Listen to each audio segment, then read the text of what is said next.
Does your sciatica treatment program include figure 4 stretches and glute bridges, press-ups and planks, nerve glides and bird dogs, all mixed together in hopes of relieving your sciatica pain?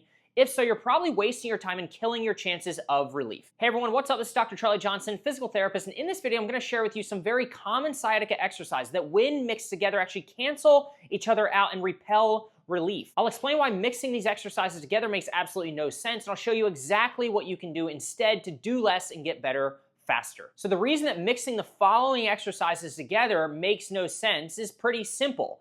They're complete opposites of one another and counteract each other. So let's look at the first exercise combo that I would not mix: the figure 4 stretch and the glute bridge. You see, as a PT, I was taught that I first needed to help people regain their mobility, followed by stability. This stretch first and then strengthen protocol practiced by most PTs results in you being recommended to do a combination of stretches and strengthening exercises like the exercise combo I just shared. But this is unscientific, makes no sense, and in my experience will actually keep you from seeing results. Here's why. Imagine I told you the best way to remove this screw from this wooden block was to turn the screw to the right 3 times, followed immediately by 3 turns to the left. You'd call me crazy because you and I both know nothing would happen. Well, that's exactly what you're doing when you combine a figure 4 stretch with a glute bridge. When you perform the figure 4 stretch and you pull your knee to your chest, you are reducing the hip trunk angle and moving your body closer to the C shape, a forward direction. But when you do the glute bridge, you're opening the hip trunk angle, kicking your leg backwards into a fixed surface, which results in you bridging. Moving your body forwards during one exercise, followed immediately by moving your body backwards in the next, gets you nowhere and completely cancels itself out, as if you're turning the screw 3 times to the right, followed by 3 times to the left.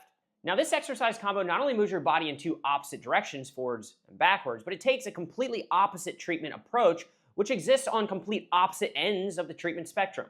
If we zoom in and we look at what's happening at a microscopic level when we stretch versus when we strengthen, you'll see that they have completely opposite effects on the body. This picture shows it best. What you're looking at here is a graphic illustration of a muscle and the components of it.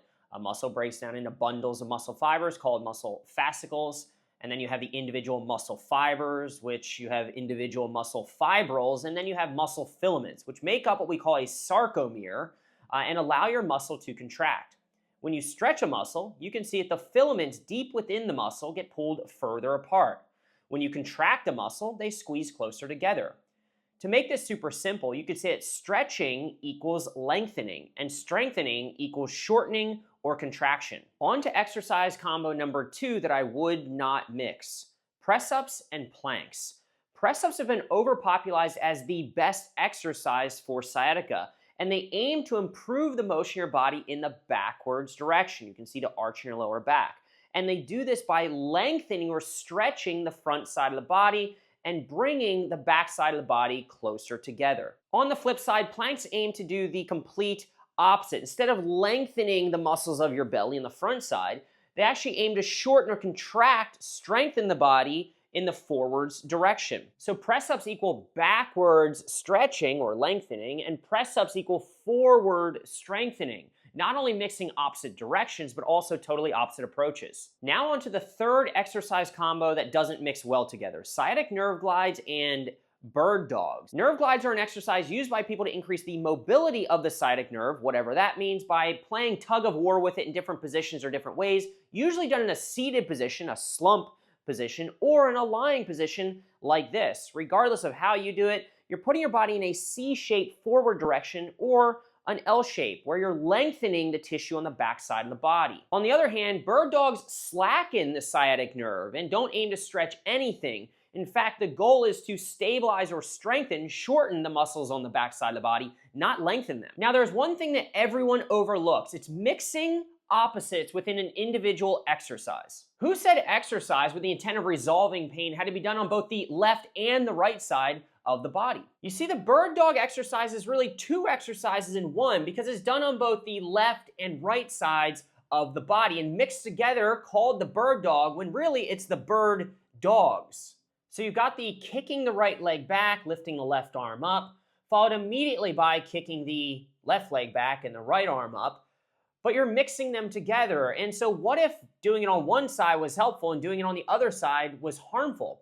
You'd never know, and you'd walk away saying the bird dog doesn't work, when in reality it may have if you only did it on one side. Here are two other quick examples of very common sciatica exercises which make no sense and show you just how ridiculous this all can become. The first one is the cat-cow. So one moment you're the cow where you're arching your body backwards, followed immediately by the opposite direction, rounding your back forwards, the angry cat.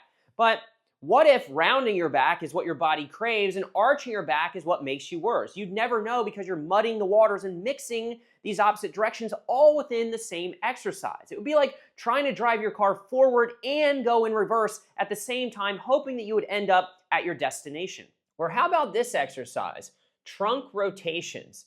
Drop your leg one time to the right, followed by one time to the left, turn the screw one time to the right, and turn it to the left, and see how far it gets you, and do it over and over again. Again, what if dropping your legs to the right was something that actually reduced your sciatica pain, but dropping your legs to the left was something that made you worse? You'd never know. Do you get the point? By combining exercises or exercises within exercises, opposite directions, opposite approaches, or even opposite sides of the body, you're destined for failure without ever getting the feedback of knowing what's working or what's not working. And prior to this video, you may have been ready to throw your hands up because PT and exercises don't work. Well, if your exercise program looks anything like the things that we just described, then why would it work? I wouldn't expect it to. Doing everything equals not doing any one thing, and mixing a bunch of random things with opposite effects together is the worst way, the most unscientific way to solve any problem in this world, let alone one as complex as pain. So if I'm not a fan of this approach, then what do I recommend? Well, I found that just one exercise is all you really need. Now, this isn't just any random exercise. We need to test to find the one motion that's going to be best for you. And the magic lies not in the exercise or the exercises that you're doing, but rather the process through which you discover which is best for you. Because after all, if you're not testing, then what are you doing? Guessing? Here's what this process looks like. Feel free to follow along. And to keep this simple, we'll just use the exercise options that we talked about today. Just keep in mind there are many other possible options that may or may not help you. In order to be 100% confident about which motion is going to be best for you, we need to follow a 4-step simple process that I call hunting for motions. I teach it to all my patients so they can identify the one thing that's going to work best for them. So first thing we do is we test. We find a yucky or painful or limited motion, and chances are very high that if you have sciatica, a straight leg raise will be painful and restrictive. The second thing we do is we begin plugging in these individual treatment inputs or options to then retest to see which one immediately, step 4, makes you feel better, makes you feel the same, which is a waste of time, or makes you feel worse. So we're going to test, treat, retest, then follow some basic rules. And the goal of this process is to find one safe, pain-free motion that immediately improves your yucky motion or makes you feel better. And so you can see here the possible options. Here's the first exercise combo I wouldn't recommend you mix. The second one, the third one, remember the bird dog is really 2 things in one, the cat-cow, and then trunk rotation. So we have 11 different tests that we need to run. And so now let's go through it. And you can follow along with me to find what's going to work best for you, or maybe all these things are a waste of time, or maybe many of them will make you worse. So the figure 4 is the first test. So you're going to perform the painful leg raise or your painful motion just one time and get an idea of how yucky it is. Is it low yucky? Is it medium yucky? Is it high yucky? Maybe you put a number or a score to it. And then what you're going to do is you're going to perform the figure 4 stretch, which you've been recommended. Now, for the sake of this video, let's just have you do 3 30-second holds. You're going to perform that. You could stop the video, pause it, perform that, and come back. And then you're immediately going to retest that yucky motion to see what happens and follow the rules. If you feel better, you're done. You don't need to test any other inputs. Think of it like this. If there's a light out in your house and you put in a new light bulb and the light works, you don't just keep trying light bulbs for the fun of it, right? So if you're better, you're done, and the figure 4 motion seems to help. If the leg raise is no different, there's no change, so the leg raise feels the same, then you move on. We move on and we keep going throughout the process. If this makes you worse or feels super yucky, then I would stop and continue until we find something that works better. Now, the next motion, bridge. So you're going to test the leg raise. You're going to treat using the bridge, 3 holds. I prefer holds versus reps until tired in this bridge position. Then you're going to retest your yucky motion or the leg raise to, again, see if better, you're done. No need to do anything else. If the same, you're going to move on and keep testing. If worse, clearly we're going to stop and move on as well. The next test number 3, the press up. Leg raise, yucky motion. That's how the sciatica symptoms are showing up for you. Then you're going to plug that in, do the press up. I recommend 2 times 10 reps to take a nice bite of it, to have a good sample of this motion. And then you're going to retest the leg raise to, again, follow the rules. If better, done, same, move on, stop, keep testing. Then we've got the plank.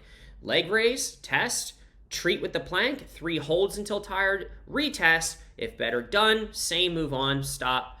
If worse, and we keep testing. We're going to keep going, just in case you haven't found something yet. The nerve glide, test the leg raise, treat using the nerve glide. Now you can see here the nerve glide is that L shape. It is a leg raise in disguise, which is often why it makes people worse. But let's go ahead and try it out if you don't believe me. 3 sets of 10 reps, then you're going to retest your leg raise. Awesome. If the nerve glide makes you better, you've proven for yourself that it works. You can be done. No need, again, to do many things that make you better. Just pick one thing. If same, move on. If worse, stop. Now we've got the bird dog. Test number 6 and 7. Again, it's really 2 exercises in one. So we'll start with the left leg, right arm. You've got the leg raise that you can test. You can treat using the bird dog, left leg, right arm combo. And I would recommend you do this for 5 reps, 10-second holds each time. And then you're going to retest to see, well, what does this side of the bird dog do? And if better, you're done. No need to do the other sided bird dog. You're not going to walk around in circles. You'll be all right. If same, move on, and we'll test this. And obviously, if worse, we'll do this as well. Now we're going to do the right leg and the left arm. Again, we're separating out the effects of these bird dogs. Test, treat, 5, 10-second holds just on that side. Retest, if better, if same, if worse, follow the rules. On to exercise number 8 and 9, separating out the effect of different directions, all baked within the cat-cow. It's 2 exercises in one, and we want to know the effects of each.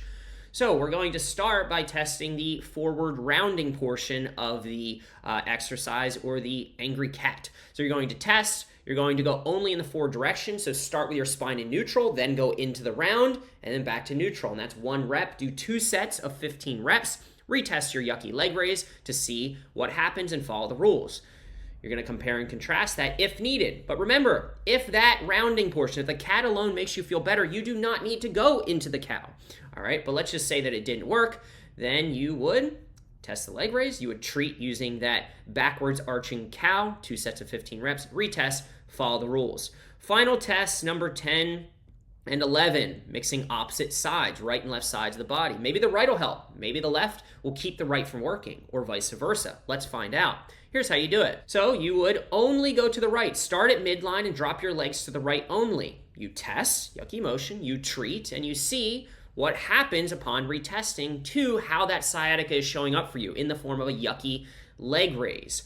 If better, be done. No need to go and drop your legs to the left. You'll be all right. If same, if worse, move on. And again, we do a final test here for the left. Test, treat, retest, follow the rules. By applying a scientific method to exercise and testing each of these movement ingredients one by one versus just throwing them all together, you can learn the impact that each potential treatment has on your sciatica symptoms. And once you find an exercise that is safe and immediately makes you feel better, let's just say the right leg and left arm bird dog, then you can bottle it up and optimize the movement prescription. Begin using that movement as medicine. And every prescription has 3 elements: the dose, how much; the frequency, how often; the timing of when you do it. Let's just say 5, 10-second holds twice a day. And if your symptoms are worse when you get up, maybe you time it and take that medicine, the bird dog, first thing in the morning. So there you have it. Just a few examples of common sciatica exercise that I would never recommend you mix together, why mixing them together makes no sense, and what to do instead so you can save a ton of time, energy, and money, and replace a random sheet of exercise with just one that you've proven to be safe and you know is effective for you. If you're looking for a less is more scientific, sniper-based approach to resolving your sciatica pain, then check out these other videos that you may find helpful.